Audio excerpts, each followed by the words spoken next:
പകുതിവില തട്ടിപ്പ് കേസിൽ ഉന്നതരെ കുടുക്കി അനന്തകൃഷ്ണന്റെ മൊഴി. മാത്യു കുഴൽനാടൻ MLA 7 ലക്ഷം രൂപ വാങ്ങിയെന്ന് അനന്തകൃഷ്ണൻ. തെരഞ്ഞെടുപ്പ് ഫണ്ടിനായി 45 ലക്ഷം രൂപ വാങ്ങിയ ഡീൻ കുര്യാക്കോസ് MP 15 ലക്ഷം രൂപ മാത്രം തെരഞ്ഞെടുപ്പ് ഫണ്ടിലേക്ക് നൽകിയെന്നും മൊഴി. ഫ്രാൻസിസ് ജോർജ് MPക്ക് തെരഞ്ഞെടുപ്പ് ഫണ്ടിനായി 9 ലക്ഷം രൂപ നൽകിയെന്നും അനന്തു പോലീസിൽ മൊഴി നൽകിയിരിക്കുകയാണ്. ഇതുമായി ബന്ധപ്പെട്ട കോൾ റെക്കോർഡിങ്ങുകളും വാട്സാപ്പ് ചാറ്റുകളും പോലീസ് കണ്ടെത്തി. വിശദാംശങ്ങൾ സൂക്ഷിച്ചത് ക്ലൗഡ് സ്റ്റോറേജിലാണെന്ന് അനന്തകൃഷ്ണൻ മൊഴി നൽകിയിരിക്കുകയാണ്. കൂടുതൽ വിവരങ്ങളുമായി കൊച്ചിയിൽ നിന്ന് സഹിൻ ആന്റണി ചേരുകയാണ്. സഹിൻ, ഏതായാലും ഉന്നതരുടെ പേരുകൾ പറയും എന്ന് കഴിഞ്ഞ ദിവസം തന്നെ പറഞ്ഞിരുന്നു.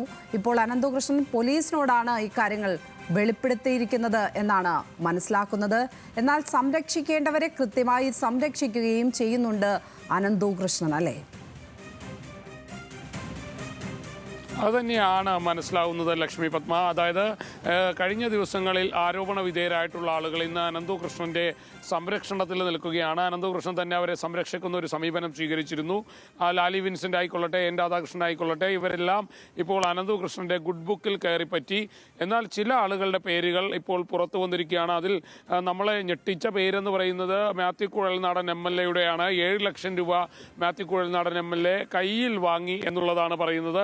പണം സ്വീകരിച്ചുവെന്നാണ് അനന്തകൃഷ്ണൻ മൊഴി നൽകിയിരിക്കുന്നത്. മറ്റൊന്ന് ഡീൻ കുര്യാക്കോസ് MP ആണ്.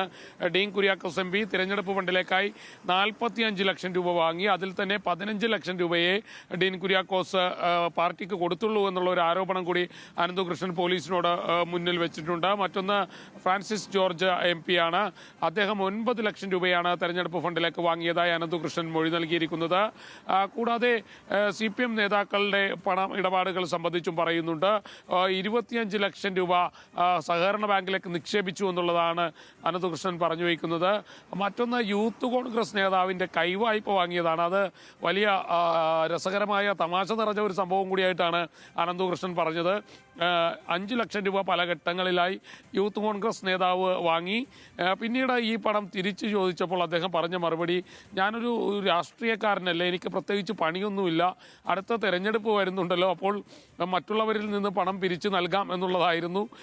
അതായത് ഈ തട്ടിപ്പ് പണം വാങ്ങിയിട്ട് അത് തിരിച്ചു ചോദിച്ചപ്പോൾ അതുപോലും കൊടുക്കാൻ യൂത്ത് കോൺഗ്രസ്സുകാരൻ തയ്യാറായില്ല എന്നുള്ള ഒരു ആരോപണം കൂടിയുണ്ട്. എന്തായാലും ലക്ഷ്മി, നിരവധി പേരുകൾ പുറത്തു വന്നിരിക്കുകയാണ്. ഇന്നലെ തന്നെ അനന്തകൃഷ്ണൻ അത് സംബന്ധിച്ചുള്ള മൊഴി അല്ലെങ്കിൽ അത് സംബന്ധിച്ചുള്ള ഒരു വെളിപ്പെടുത്തൽ മാധ്യമങ്ങൾക്ക് മുന്നിൽ നടത്തിയിരുന്നു. രാഷ്ട്രീയക്കാർക്ക് താൻ പണം നൽകിയിട്ടുണ്ട്, നിരവധി രാഷ്ട്രീയക്കാർക്ക് പണം നൽകിയിട്ടുണ്ട്, അക്കാര്യങ്ങളൊക്കെ താൻ വെളിപ്പെടുത്തുമെന്നുള്ളത് തന്നെയായിരുന്നു. മാത്രമല്ല ഇത് സംബന്ധിച്ചുള്ള രേഖകളും ഒപ്പം തന്നെ മറ്റ് ശബ്ദ സംഭാഷണങ്ങളും എല്ലാം പോലീസിന് കിട്ടിയിട്ടുമുണ്ട്. ക്ലൗഡ് സ്റ്റോറേജിൽ ഇക്കാര്യങ്ങളൊക്കെ സൂക്ഷിച്ചു വെച്ചിട്ടുണ്ട് എന്നുള്ളതായിരുന്നു അനന്തകൃഷ്ണന്റെ മൊഴി. അതും പോലീസിന് കണ്ടെത്താൻ കഴിഞ്ഞിട്ടുണ്ട്. കൂടാതെ അനന്തകൃഷ്ണന്റെ ഓഫീസുകൾ സംബന്ധിച്ച് പോലീസ് കഴിഞ്ഞ ദിവസം സീൽ ചെയ്തിരുന്നു. ഈ ഓഫീസൊക്കെ ഒരിക്കൽ കൂടി തുറക്കുന്നതിന് വേണ്ടി പോലീസ് കോടതിയിൽ അപേക്ഷ നൽകാനും തീരുമാനിച്ചിട്ടുണ്ട്. ലക്ഷ്മി, ഈ ഡീൻ കുര്യാക്കോസ് 45 ലക്ഷം രൂപയാണ് ആകെ വാങ്ങിയിരിക്കുന്നത്, അല്ലേ? അതിൽ 15 ലക്ഷം തെരഞ്ഞെടുപ്പ് ഫണ്ടിലേക്ക് എന്നുള്ളതാണ്, അങ്ങനെയല്ലേ? അത് തന്നെയാണ്. 45 ലക്ഷം രൂപ വാങ്ങി, 15 ലക്ഷമേ തെരഞ്ഞെടുപ്പ് ഫണ്ടിലേക്ക് കൊടുത്തുള്ളൂ. 30 ലക്ഷം രൂപ അദ്ദേഹം സ്വന്തം കയ്യിലേക്ക് മാറ്റി എന്നുള്ളതാണ് ഈ അനന്തകൃഷ്ണന്റെ ആരോപണമാണിത്. അത് പോലീസ് ഇത് തന്നെ കൃത്യമായി പറയുകയും ചെയ്യുന്നുണ്ട്. ഒരുപക്ഷെ അത് അങ്ങനെ ആയിരിക്കുമെന്നല്ല, അങ്ങനെ അല്ലാതായിരിക്കാം. എന്തായാലും പണം വാങ്ങാതെ വെറുതെ ഡീൻ കുര്യാക്കോസിന്റെ പേര് ശൂന്യതയിൽ നിന്ന് വരില്ല എന്നുള്ളത് നമ്മൾ സംശയിക്കേണ്ടിയിരിക്കുന്നു. എന്തായാലും ഇത് സംബന്ധിച്ചുള്ള തെളിവുകളൊക്കെ പക്കലുണ്ടെന്നാണ് മനസ്സിലാവുന്നത്. ഇനി ലാലി വിൻസെന്റ് ആണ് പറഞ്ഞിരിക്കുന്ന മൊഴികൾക്ക് ഉപോത്ബലകമായിട്ടുള്ള തെളിവുകൾ പോലീസിന് കിട്ടിയിട്ടുണ്ടോ? പ്രത്യേകിച്ചും പല കോൾ റെക്കോർഡിങ്സുകളും വാട്സാപ്പ് ചാറ്റുകളും ഒക്കെ പോലീസ് കണ്ടെത്തിയിട്ടുണ്ട്. പല വിവരങ്ങളും ക്ലൗഡ് സ്റ്റോറേജിൽ സൂക്ഷിച്ചിരിക്കുന്നത് പോലീസിന് കിട്ടിയിട്ടുണ്ട്. മാത്രമല്ല കഴിഞ്ഞ ദിവസം 2 ഡയറികൾ കണ്ടെടുത്തിരുന്നു. ഇതിൽ നിന്നൊക്കെ ഈ പറഞ്ഞിരിക്കുന്ന പേരുകളെ സാധൂകരിക്കുന്ന തെളിവുകൾ അന്വേഷണ ഉദ്യോഗസ്ഥർക്ക് കിട്ടിയിട്ടുണ്ടോ? തെളിവുകൾ കിട്ടിയിട്ടുണ്ടെന്നാണ് പോലീസ് ഉദ്യോഗസ്ഥർ പറയുന്നത്. അതായത് കോൾ റെക്കോർഡിംഗ് ആയിക്കൊള്ളട്ടെ, വാട്സപ്പ് ചാറ്റുകൾ ആയിക്കൊള്ളട്ടെ, അതൊക്കെ പോലീസിന് കിട്ടിയിട്ടുണ്ട് എന്നുള്ളതാണ്. ഒപ്പം തന്നെ ഈ ബാങ്ക് അക്കൗണ്ടുകൾ പരിശോധിച്ചതിൽ നിന്നും ഇക്കാര്യം സംബന്ധിച്ച് ചില വ്യക്തതകൾ പോലീസിന് വരുത്താൻ കഴിഞ്ഞിട്ടുണ്ട് എന്നുള്ളതാണ്.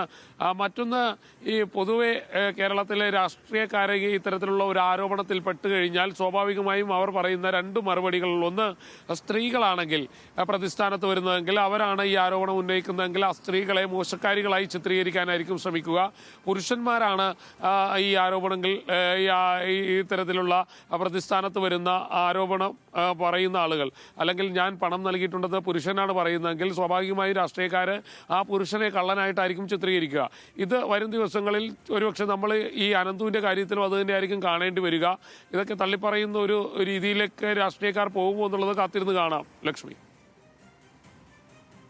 തീർച്ചയായും ഇനി ഈ വിഷയങ്ങളിൽ ഇവരുടെ പ്രതികരണമാണ് അറിയേണ്ടത്.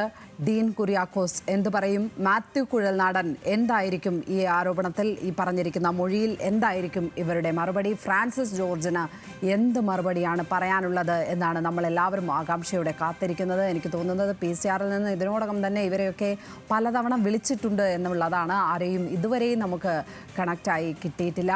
അവരെ കിട്ടുന്ന മുറയ്ക്ക് അതിലേക്ക് എത്താം എന്നാണ് തോന്നുന്നത്. സഹീന ആന്റണിയാണ് വിശദാംശങ്ങൾ പങ്കുവച്ചത്.